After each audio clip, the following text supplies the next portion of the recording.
श्री गणेशाय नमः. जय श्री महाकाल. ओम रा राहवे नमः. ओम केम केतवे नमः. राहू केतूला नमस्कार. कारण आपण राहू आणि केतू यापासून तयार होणारा जो दोष आहे म्हणजेच कालसर्प दोष याविषयी काही महत्त्वाचे आता जो स्टडी आहे किंवा ॲनालाइज आहे बघणार आहोत. त्यामध्ये महत्त्वाचे रिसर्च करणे फार महत्त्वाचे आहे.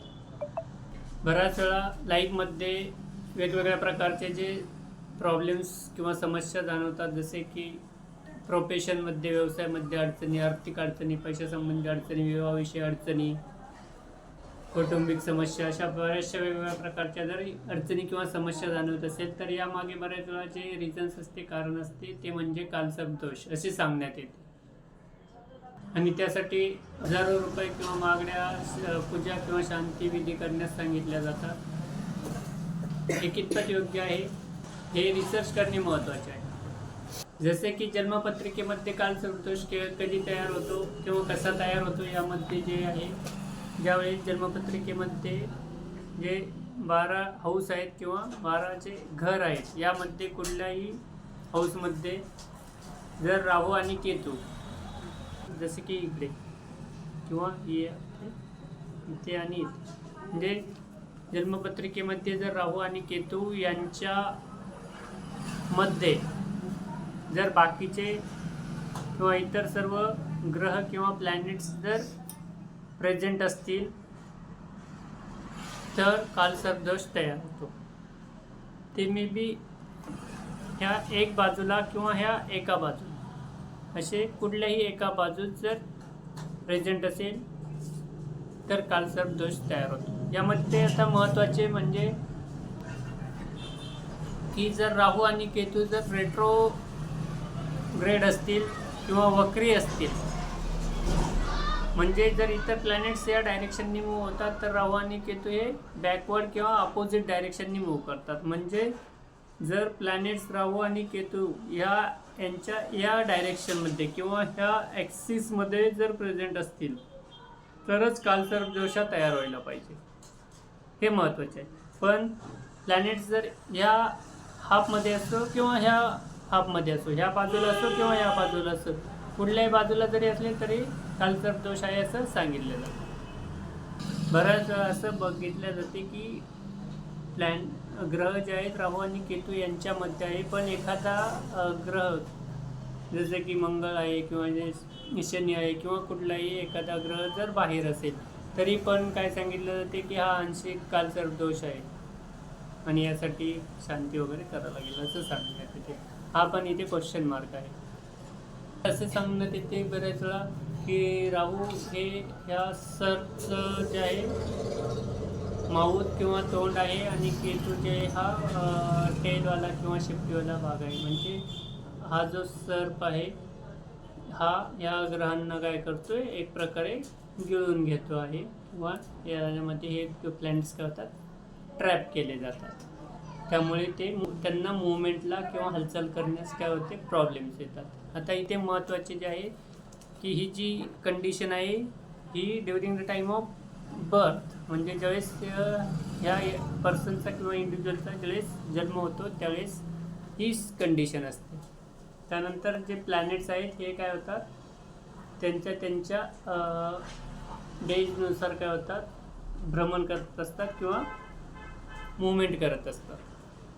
त्यामुळे लाईफमध्ये सेम अशी सिच्युएशन ही कंटिन्युअस तशी राहत नाही. प्लॅनेट्स हे काय होत असतात, कंटिन्युअली मूव्ह करत असतात.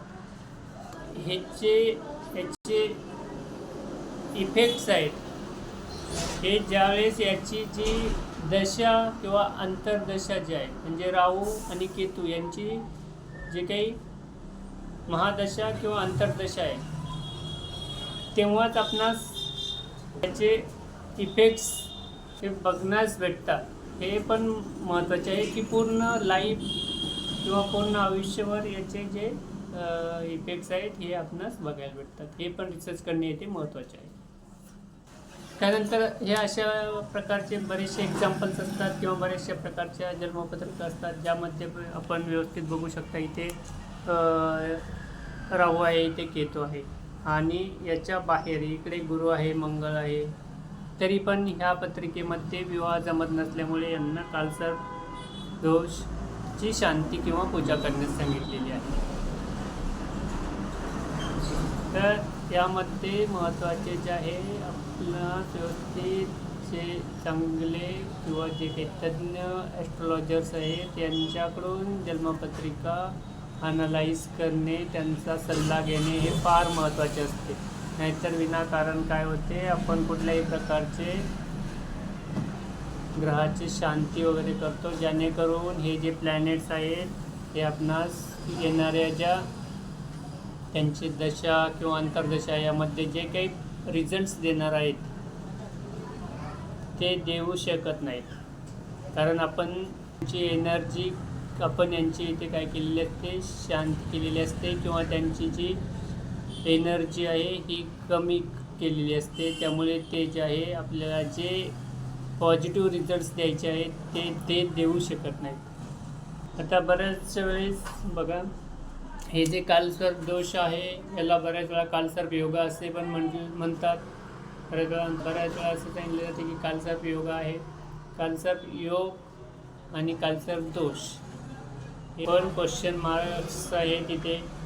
कारण काय आहे, दोषा जे हार्ड सिच्युएशन्स आहेत किंवा जे कठीण कंडिशन्स आहेत, कठीण जे काही परिस्थिती आहेत लाईफमध्ये जर येत असेल किंवा हार्ड सिच्युएशनमध्ये क्रिटिकल जे काही सिच्युएशन्स आहेत तर तेथे जनरली दोषा जसे कन्सिडर केले जाते. आणि जर पॉझिटिव्ह किंवा गुड रिझल्ट्स किंवा चांगली कंडिशन्स असेल, चांगली स्थितीमध्ये जर काम होत असेल तर मग ते जे कंडिशन्स आहेत त्याला आपण योगा जसे कन्सिडर करतो. तर येथे सर्वात महत्त्वाचे रिसर्च करणे फार महत्त्वाचे आहे. तर कुठल्याही प्रकारचे जे उपाय किंवा रेमेडीज आहेत हे करण्या अगोदर ते क्लिअरली केअरफुली अनालाइज करणे, स्टडी करणे हे फार महत्त्वाचे असते आणि त्यानुसार उपाय करणे हे त्याहूनही महत्त्वाचे असते.